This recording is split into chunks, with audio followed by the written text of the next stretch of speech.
So if you want to learn a little bit more about landscape photography and you want to know how we do it, stay tuned.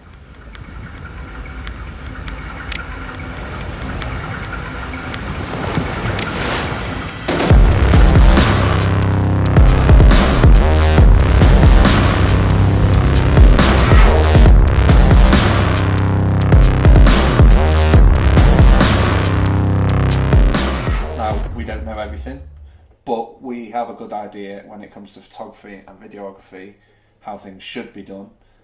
Whether we do it that way all the time is the way it is. So we're going to start with landscape photography. One of the most important aspects of landscape photography is, of course, location and where you get that shot. And that really does come down to your research and what you want to take a photo of. Yeah, really. Yeah, totally. It is down to what you like. Yeah. Some people like the seaside. You can take other people's work as inspiration into your landscape photography as well. So if you know of a spot that you want to take photos on, you just Google it and have a look at your photographers that you might follow already and see the shots that have already been taken. That's going to help you give you an idea of where your starting points are for that particular shoot. And you might be a walker. You might walk, like we do a lot of walking, used to do a lot of walking in North Wales through the Snowdonia National Park, which we've actually set our location is in Snowdonia National Park. We spent a day there and we went out to get one shot. Now, back to the inspiration side of things and where you find it, there's coastal landscapes, there is forestry, there's anywhere you want. So first thing, location, finding location. Second thing is look at the weather. Now, all landscape photography should have a bit of weather in it, in my eyes. We're not the biggest fan of like blue skies and just greenery. Go out on the most perfect conditions doesn't really add to the shot that much. I don't think it gives it much feeling or. No. I think you do lose quite a lot of feeling behind an image when it is just blue skies and. Yeah. There are some nice sunset shots where it's the sun's really orange and the blues and the water and everything else. But I feel like for a landscape shot, it's got to be either like really, really moody and dark and dismal, or just in between. The moodier the better, I think. More clouds in the sky makes any sort of landscape a little bit moodier, isn't it? One of the best times to take a shot during the day is golden hour. An hour after sunrise and an hour before sunset. Yeah. So it's the golden hour. Yeah. Which just gives you a beautiful warm light. That's where when we do landscape, they're basically the 2 hours that we try and get to and get into location, get into the spot and get the and shots. That's partly why landscape photography is so research heavy. If you kind of don't get your timings right, then you can mess up your whole day, and you're not getting that perfect shot that you want. Is just it just makes it a bit harder. It could take you a long time. Yeah. Like if you're just going back to a place you haven't researched it, you just like how it looks, and you just keep going back and forth, back and forth, back and forth. Yeah, you might get a shot. But if you actually get down and put a little bit of research behind it. You can tick it off pretty quickly. Exactly, yeah. Like we did a day. We knew when the sunset was. Yeah. We spent 3, maybe 4 hours up in the mountain, and boom, we got what we thought was an alright shot at the end of the day. With weather as well, it also helps for you to plan what you need to take with you in terms of what you're going to wear. If you're going to be warm, if you're going to be cold. So really take into consideration, because when you're up on a mountain or you've gone for a long walk somewhere, if you get caught by the elements, it can be a bit difficult. Yeah, you can get into trouble quite quickly, especially into mountain ranges. Especially in the mountain ranges, yeah. Landscape photography shouldn't be a quick thing. It's not a quick. That's what's great about landscape photography and beginners. That I think landscape photography should be where every beginner starts their sort of photography journey. Because you get to learn about the camera and what settings are best where and when and how and so on. But clothing, you will be waiting around for a long time. Yeah. If you're there to get the best shot, you're going to be waiting around for hours. Optional extras. We like to just take a few home necessities with us, don't we? Just so we can, have a seat and have a brew up on the mountains. Just drive the camper van up there. We would totally do that. But yeah, take some extra necessities with you, because when you sat up there and you're like, I really fancy a cup of tea, and it can actually help you warm up and stuff. So, things like that. Your Zippo hand warmers. Yeah, hand warmers. A seat, you can get so many. Goes a long way. Well, we've got 2 different types of seat. We've got like a sports seat that we do take on landscape shoots because it just packs down really small. I'd say probably the more expensive side of getting it, but just a mat. Yoga mat. A yoga mat. Just cut a square out of a yoga mat. And you only need bum size, and you've got a dry bum and a warm bum, and that's a big thing. Essential bits of gear that we think should be essential on a landscape shoot are camera body, lenses, tripod, filters, shutter trigger.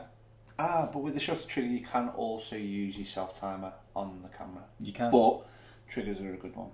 Lenses is a hard one because everyone has different lenses. Kit lens for guys who are just starting out are fine. They do what they do.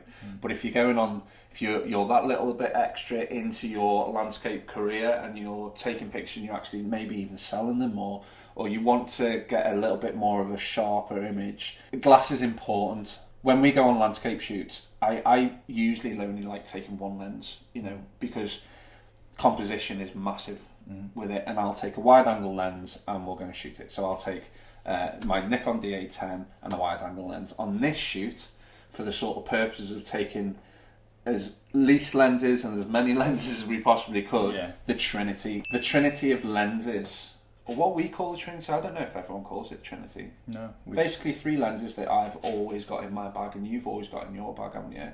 Is the 14 to 24, a 24 to 70 and a 70 to 200. That gives you a focal range, gives you a focal range of 14 mil to 200 mil. Yeah. So you want a wide, a medium, and a telephoto, and that's pretty much you covered for everything. That's the most. Yeah. Like seriously, try and go out with one lens, one camera, and it will teach you composition tenfold over taking multiple lenses. Charge your batteries and make sure you have spare batteries, because there's nothing worse than getting to the mountain and then not having a battery, or you're like, I've got to go all the way home. Yeah, sucks. See, I'm used to shooting big cameras, big batteries, last me all day. Yeah. Like when we go out with the D810, it's amazing how fast them batteries go. I use 2 batteries in the space of 3 hours, and we're not shooting sport. Especially in colder temperatures as well, the battery life is going to decrease so much faster, isn't it? Yeah, totally. Yeah. So take multiple batteries, multiple memory cards as well, because you don't want to be where you are in an isolated landscape place. You don't want to be there and run out of memory or run out of power. You also need the right bag to fit all your camera gear in if you're taking this much stuff with you. We love the f-stop bags. We've got plenty of bags. We'll go into that another time, but nice and lightweight. You chuck it on your back. Distributes the weight nicely, and you've got everything in the bag. Yeah, you've got to make sure you've got the right bag. In a way, when you're out in the mountains, if you're not comfortable carrying a bag, you're going to have a horrible time. Just like if you haven't got the right clothing. And it goes down to just being prepared again, doesn't it? Being prepared. Recceing the area where you think, because you might have researched one little place or seen one picture and gone, that's amazing. But take a look, take a step back over that river or over that hedge and just look from a different angle at that view, because someone might not have spotted that before. It might be a really nice angle, especially with the light conditions you're working with. So we just walked around for a bit, and we probably got there like 4 or 5 hours before. Yeah. There's 3 ways to take a landscape picture. You can do it the traditional way, like someone who went out, which I try and do all the time, is like get it right in camera first, and that means you will have to get graduation filters. They are essential when you're trying to get it right in camera. The sky's always going to be lighter than the foreground, so that graduation filter is basically it's darker and it slowly fades out into clear glass. And that gives you the opportunity to get the right exposure throughout the image, instead of having a really bright sky and a really dark foreground, or vice versa. The second way of taking a shot is actually bracketing a shot. So you take multiple shots at multiple exposures, and that gives you multiple pictures that you can pick from and say, right, the foreground was perfect there and the sky was perfect there, and then you sew them images together.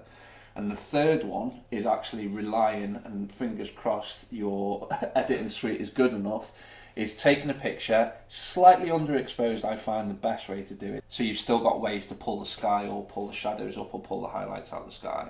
But that is another way, but it's not the best way. It's not the best way, and it is going to come down to how good your camera is with dynamic range, etc. So we won't go into that. But we will do advanced tutorials in the future. No, totally, yeah. But I'd say if you can afford it, the two best ways to do it is with filters and with bracketing. Especially understanding landscape photography in general, get it right in camera. It'll help you in the long run. 100% get it right in camera first time. Understanding your gear and everything is all well and good, but also you need to understand the photography side of it and composition. Yeah, composition's massive, especially in landscape. Well, composition in photography is probably the most important thing. Like you'll hear it loads of times. You know, we see photographers and we'll go, oh, he's got a really good eye, or she's got a really good eye. That basically means they're getting the composition of the shot right. The two books that I've found most important to me when looking at vision and composition, as photography as a whole, are these two books. So the first one is Michael Freeman, The Photographer's Eye.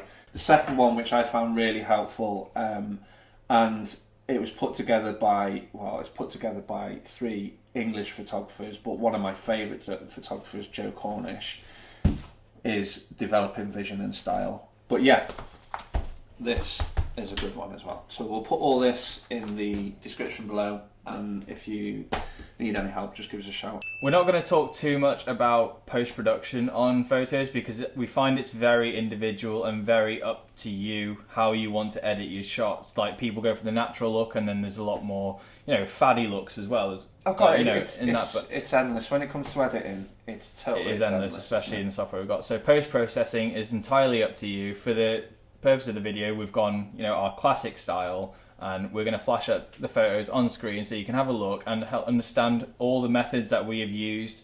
Now, with landscape photography, like we said, it is research.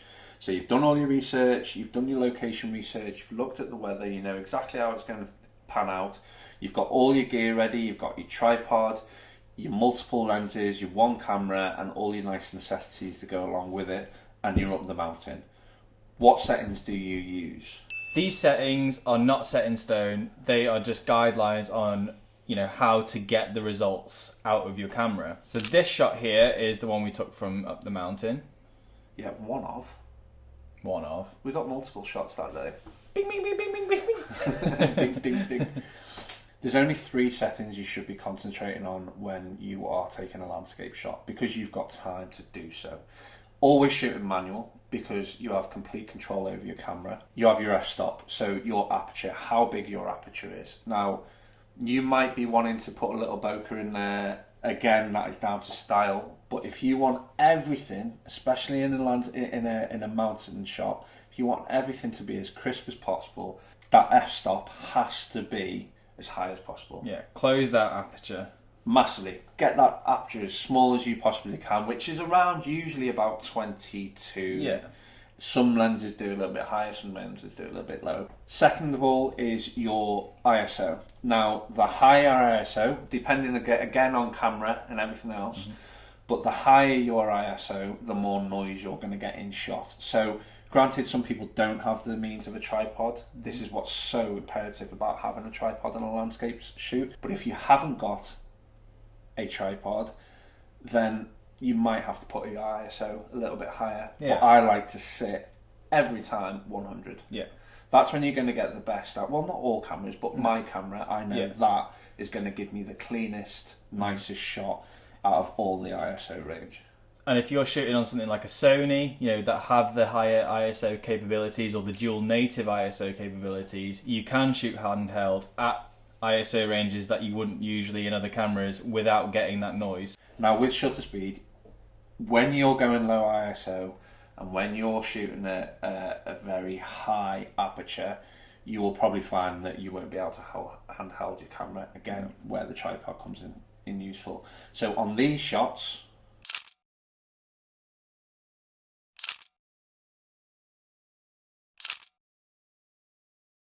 so shutter speed is the time it takes for your shutter to open and to then close on that button click when you take that image. And what that does is it lets light in to expose your shot. And the beauty with shutter speed is it also adds a little bit of a stylistic flair to your shots, because if you're opening and shutting the shutter over a period of time and there is like water or cars moving through, you'll get like a frosting effect on water where it looks like it's just mist, and then cars will look like streaks of light depending on your shutter speed. So you can use that to your advantage as well as exposing your shot properly, but you can make things look quite pretty with it, can't you? Depending on the shot that you want to get. That can actually develop your style. Shutter speed is important, and then you can apply that to, you know, astrophotography and stuff, but we'll talk about that another time. It's another one. That is a massive other one. So you've seen all our images now. You've got an idea how to take a landscape shot. Now get out there, have a research, have a look at landscape photography. Like my favourite landscape. Have you got favourite landscape photographers? I take inspiration from people who I follow. So you know, so you're an Insta. So you're an Insta. Peter McKinnon is obviously one of my favourites. I think he takes some of the most beautiful landscape shots out there.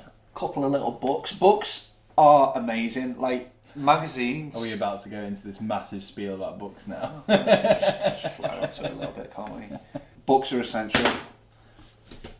If you've not seen Ansel Adams and you're into landscape photography, what are you doing?